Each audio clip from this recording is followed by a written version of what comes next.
off-ball screen for Clark, who briefly attracts two defenders. She cracks the defense just enough to let the screener slip to the basket and catch a pass. But the pass doesn't come on either play, despite the gesticulations from Sides and co. on the sideline.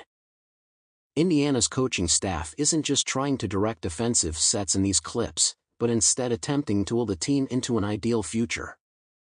Clark is flying off screens and bending the defense in a way that her teammates can feed off of, a core tenet of a read-and-react offense that is simple to game plan for but impossible to stop. Those plays aren't just plays, they're how the Fever want to play. Those are the moments in which you believe in them. The moments in which you believe Christy Sides when she says, "That's timing, all those actions are timing. We're gonna get there." I mean, we don't have a lot of time to practice, playing every other day, but we will get there. They will get there. And then, there are moments where you don't exactly lose belief, but begin to ask questions. Moments in which the level of execution isn't worth considering because the Fever don't know what they want to execute.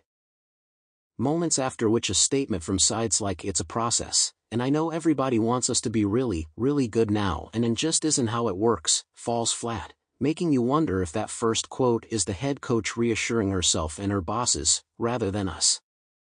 No, the Indiana Fever aren't supposed to have already tried 94 unique lineups, the most in the league. This is uncharted territory for both the Fever and their sudden franchise savior, and some of the questions they make you ask are directed inwards. What should I expect from this team in year one, in weeks 1 and 2 no less? What does an impressive timeline even look like? These are the philosophical knots that trying to answer a different, seemingly simpler question will tie you into. How are Caitlin Clark and the Indiana Fever doing on offense? Let's move out of the realm of philosophy and see what the film has to say. The good scripted offense. Here's one reason to believe in Sides and her staff. They've called some excellent sets to begin the season, and many of them are concise actions to get the non-Clark Fever going. In her first starts of the season, Kelsey Mitchell struggled against the New York Liberty and Connecticut Sun, shooting 14-34 and often having to work tough matchups in isolation to get her shots off. So to begin their next game in Seattle, Indiana called variations of the same, simple pin down from Mitchell to get her downhill, building much of their first quarter offense around her. Love that the Fever will run the same play over and over again to create solid looks. And so much of their scripted offense has Caitlin Clark doing minimal on-ball work.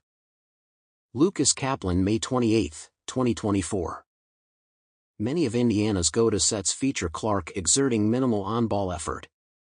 Occasionally, her job is merely to make a simple pass to Mitchell and keep one potential help defender out of the way. But Sides is acutely aware of the off-ball gravity Clark possesses. And when the Fever don't capitalize